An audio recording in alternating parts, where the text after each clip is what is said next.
Hey yo, what's good with y'all, man? Today we got Mark Rober, my man, Mark Rober, with the Walnut Heist Backyard Squirrel Maze 2.0. Now after this, I'm probably gonna watch the first one with this. So, I mean, come on, man. This sounds pretty interesting though, I won't lie. Let's go. This is a bird feeder, and everything you see surrounding me in my yard is an attempt to protect it from thieving squirrels. If they want the birdseed and the lifetime supply of walnuts in this bank vault, they'll first need to pass Dude, look at how many walnuts are in there. Hold up. Surrounding me in my yard is an attempt to protect it from Dang. Yo, that's all. If they want the birdseed and the lifetime supply of That walnuts is a in this lot. bank, they'll first need to pass through my 9-part obstacle course. By design, it's extremely challenging. It's meant to test their mental limits and their physical limits. How much time y'all got to make this? I once again completely underestimated my adversary. And truthfully, I never thought I'd be that crazy guy in the neighborhood obsessing over the squirrels. But they started it first when they would constantly pillage the birdseed from any bird feeder I would put up about a year ago. That led to me defending it with an obstacle course which they handily defeated. And so after a year of ruminating on how to avenge that L with a majorly improved version, and then 2 months of planning, my buddy John and I got together for a 20-second build montage. 2 months of planning, dude. Wow. Bro, that's crazy. Dang. Fort Nuts. Mark Rober hit me. We got Fort Nuts. For starters, here's their favorite bird feeder at the end of the course, and it's sitting atop Fort Nuts, the most secure walnut vault in the Western man, that. Now, since birds can fly, I probably wouldn't even be able to get in that. They eat all the food they want, but the only way for the squirrels to That's crazy. is by surviving. Look at the effort and detail that went into Fort Nuts. Climbing up this pole to this platform awesome. is the single gateway to enter the course. Every other pole you see has some kind of countermeasure to keep the squirrel from just climbing up and then entering the course halfway through. And so the first challenge is this casino, which may seem like an odd choice until you realize that as we were building the course, we also built them some cozy little squirrel houses. So we put them up in a couple different trees, and after a few days, it looked like they'd actually made some renovations. So I went to take a closer look. And sure enough, here's the before and here's the after. Even on the inside, they made some questionable decor updates. So while it might look like they were just using the houses to relax, or stretch, or look out the window, or like wrestle, the satellite communications gear, and the tactical mission planning, and the mini vault to practice cracking a safe hold a completely different story. This game of professional birdseed thieves was I can't believe you put that in there. honest to goodness, Mission That's Impossible, awesome. Ocean's 11 style mega walnut heist. Which is why I was going to protect the birdseed and walnut vault with the most state-of-the-art security measures. Dude, just like that's the casino so did in crazy. Ocean's 11. So once in the casino, you'll see the slot machine and the classic Vegas. What? Go with a warning. Take more than an ounce, you're going to have to deal with security. Now That's that cute. the squirrels on the run, they'll naturally want to jump to this bar. But there's a twist. Like it actually twists, which I think is going to give them some problems. But if they can figure this out, I think so too, dog. The good news is that it's filled to the brim with their favorite food, which Bro, is walnuts. And I know what? this because I tested a bunch of different options, and they always went with the walnuts first. But the bad news is that once you add a little weight to the system, he's got Call of Duty Black Ops 5-kill streak helicopter, care package down here for these squirrels. the helicopter starts moving, just like the helicopter for Mission Impossible.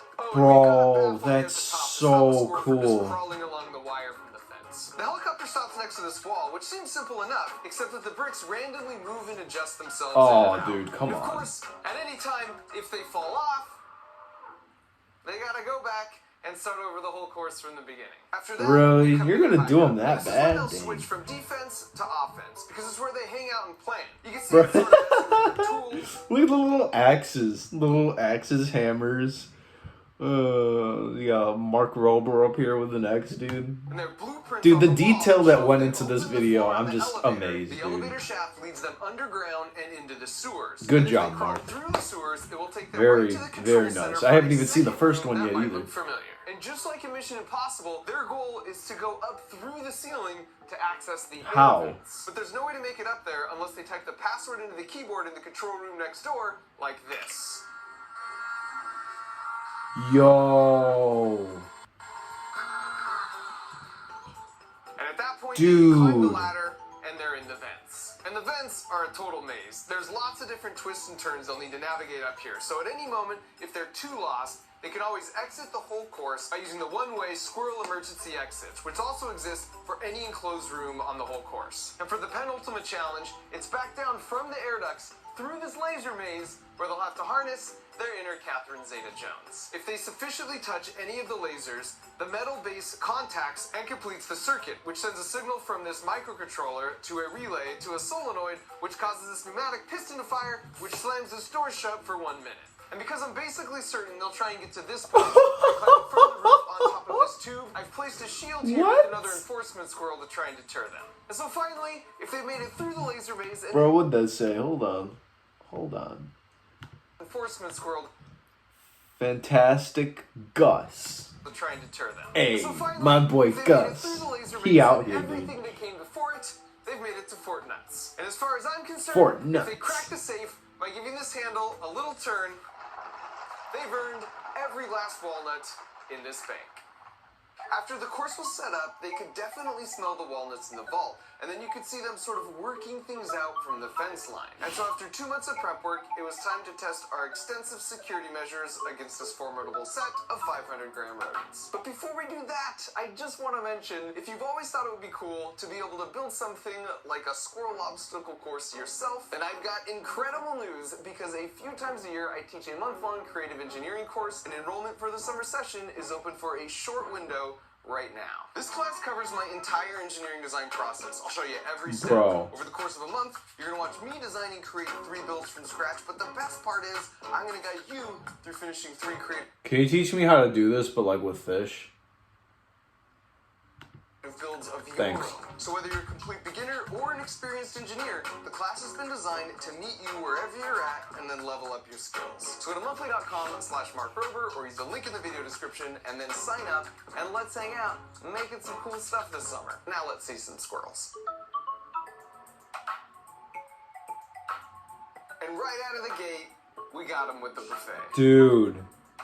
And as he sticks his entire face into the sneeze guard, absent-mindedly reading the sign, you can see the exact he might have screwed up. Security! And the slow-mo shows Rick just really laying himself out. Oh, by the way, that's Rick. All 4 squirrels have names, and more importantly, like any crew looking to pull off a heist, they all have specific roles to play. Starting with everyone's favorite, Fat Gus, who of course is the mastermind of this operation. On a heist, this is the role of the Frank Ocean or an Ethan Hunt. Now I just have to say, for those who aren't familiar, last year I named one of the squirrels Fat Gus because he loved to eat and was a little on the hefty side. But then halfway through, I noticed he had nipples, which it turns out means he was actually a girl, and a pregnant one at that. So it was just a whole PR disaster, and I switched the name to Fantastic Gus and rephrased a few other things, but to be honest, Fantastic Gus just doesn't roll off the tongue like Fat Gus. So I asked permission to use my preferred phrasing, and as you can see, I got full consent. Next up is nice. He's the acrobat, the grease man, the gutsy Fat one. He's Gus. the go-to for any task that is going to require some Whoa, that athletic back fitness. was crazy. And then we've got Marty. He's the hacker. Anything with computers or bank safes, and Nice. he's your guy. But while he's really smart, he also scares pretty easy. And finally, we've got Frank with logistics. A good heist starts with a good plan. He's got the whole course memorized, and he's mapped it out and provided blueprints for the team. And so back to the course, we've got Marty the hacker here, who again is a bit skittish, so you can see he's coming in pretty cautious. But who can resist a buffet?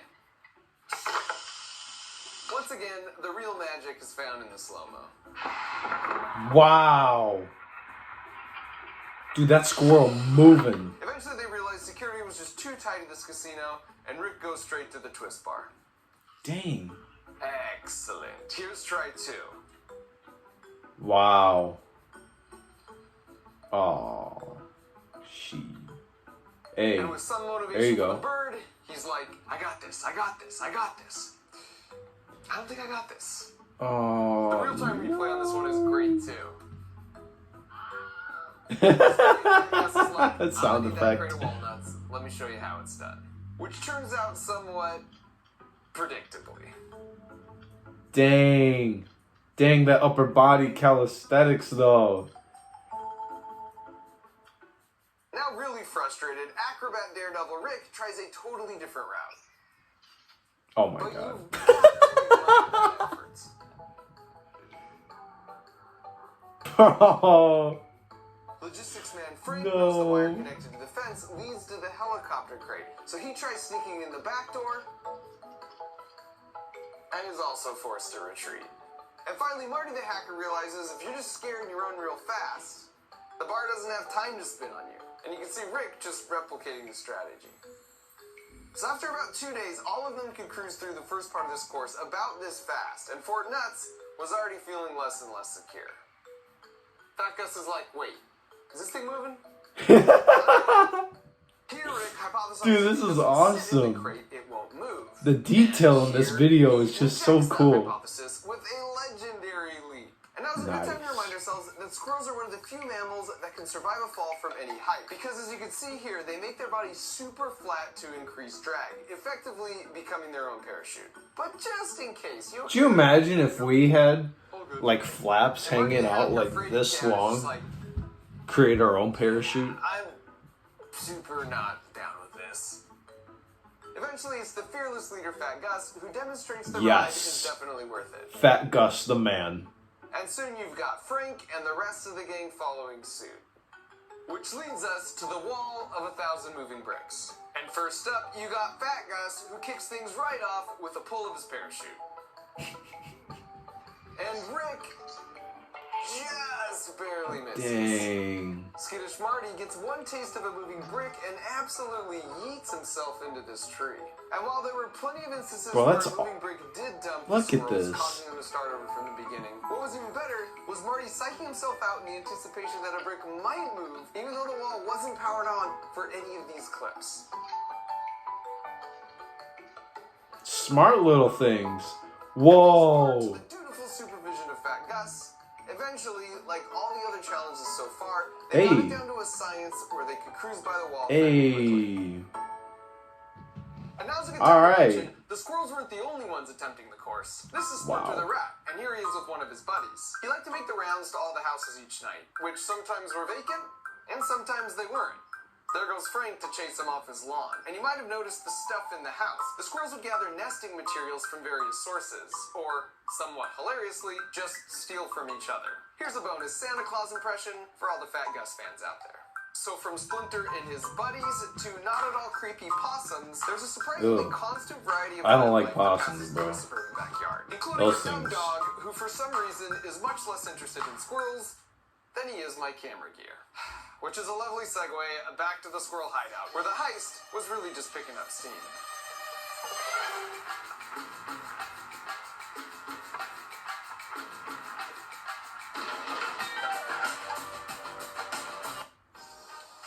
Dang, dude. Mark be hitting me with these ads.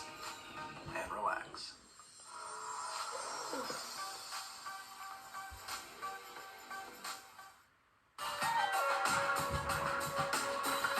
Nice.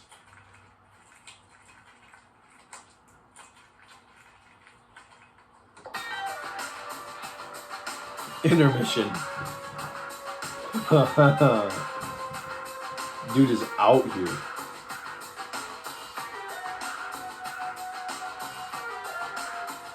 Oh, he got it. He's like, how do I solve this? Do it, do it, click it, click it. No. Hey. Let's go. He did it.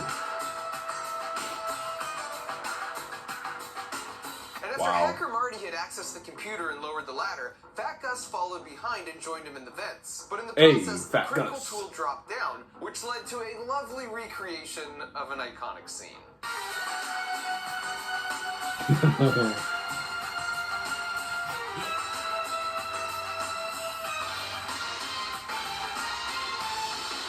God, dude, those Those squirrels got hops, bro. And as a side For note, they real. figured out the exit door pretty quickly, and they functioned as a one-way door exactly as intended. And now with the vents, it was Frank's time to shine. You can see here, he's just double-checking the actual air duct layouts to make sure they match the blueprints he's memorized. And once he's satisfied, he steps up, and as you can see, he nails it first try. You can sense his confidence here. Bro, that is a Contrast that with smart Marty, who's little like, "All right, creature, dog. was it right? No, it was straight. Oh, was it left? Crap. I gotta go check the map again. And as a result, most of his runs would end up looking something like this. So here's No. Frank coaching Don't him let from him the get outside, stuck. and you can see Marty's a little defensive about it. So Frank hops in so they can work out their differences.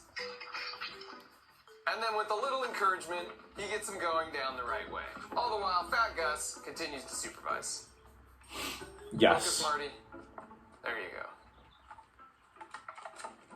Which brings us to the laser maze. Here's Oh my Acrobat god, dude. Rick's first I am approach, so and he's excited like, for this part. yeah, that's us. And just as expected, he climbs on top of the tube, and he's like, yeah, I totally got this. When in fact, he didn't have it. In real time, it happens so fast, it just looks like chaos.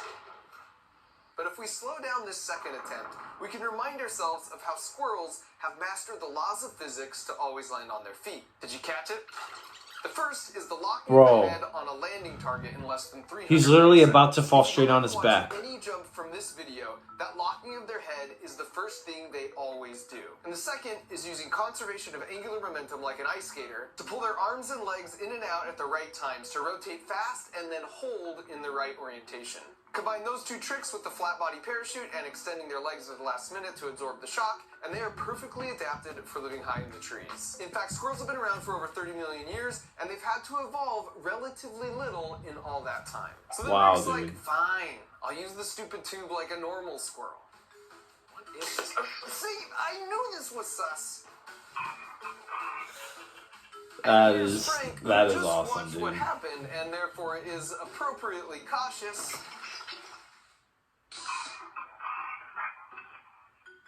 But he hops right back on the saddle, and this time he nails it. Hey! It feels appropriate that the mastermind, Fat Gus, was the first one to make it successfully Yes. through the laser maze. My man, and then Fat Gus. subsequently Let's made it to go, Fort Gus. baby. I mean, how Fat Gus is this? Falling not just Hey. for one decoy nut, but for both of them. Which paves the way for Marty the hacker to be the one to crack the safe, and as you can see here, he's pretty stoked about it.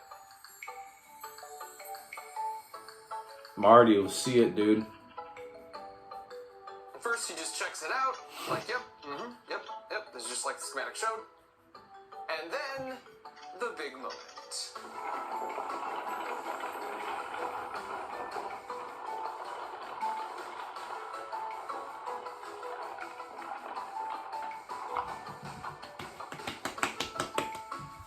Y'all did Once it. the safe opened, these cargo nets unfurled, which just allowed better access to their loot. But interestingly, more often than not, after getting a walnut, instead of jumping off, they would go all the way back through the course. Here's Jumpy Marty exhibiting some real PTSD, even though I'd already turned off the whole system. So once again, the squirrels took the W, but as far as I'm concerned, Dude, this they is- earned it. And I can't complain Mark, with how things come on, turned out, man. 'cause Rick buried This all is his crazy. extra nuts in the yard.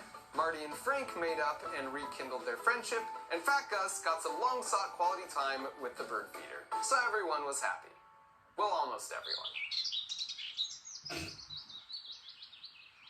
This is a mechanism that can feed your dogs with a pull of a lever. And this is a contraption that measures the soil moisture level and then gives your plants a voice. Hey, I need a little water over here. That's delicious. Thank you.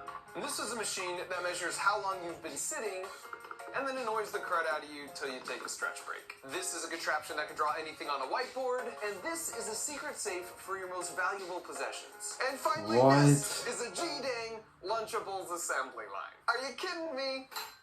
And what do all of those have in common? They were created by people who took my month-long creative engineering course. I just launched this class for the first time a few months ago, and it was so freaking rewarding to see what everybody learned and created as a result. For the most part. And because we got so much overwhelmingly positive feedback on the course, we're doing it again. You can sign up for it now. That's this cool, class covers man. my full engineering design process, all the way from how I come up with an idea, to prototyping, to finalizing the build and giving it character. I show you everything that I'm thinking, everything that I'm doing, and I do it 3 times. Over the course of a month, you're gonna watch me design and create 3 totally original builds, and I'm gonna guide you through finishing 3 creative builds of your own. Nice. And this is an online class, Oh, so you can take it that's from cool. anywhere and work it around your schedule, but it's fully immersive and intensive. So whether you're a working professional or you're taking the class as a family, whether you're a complete beginner or an experienced engineer, this class has been designed to meet you where you're at and then level up your skills. So go to monthly.com/markrober or use the link in the video description to see what other people have to say about their experience, and then enroll, and I'll see you in class. Alright guys, hope y'all enjoyed. If y'all enjoyed this reaction, please click subscribe, hit the bell notification thing. I'll catch you on the next one though. Deuces.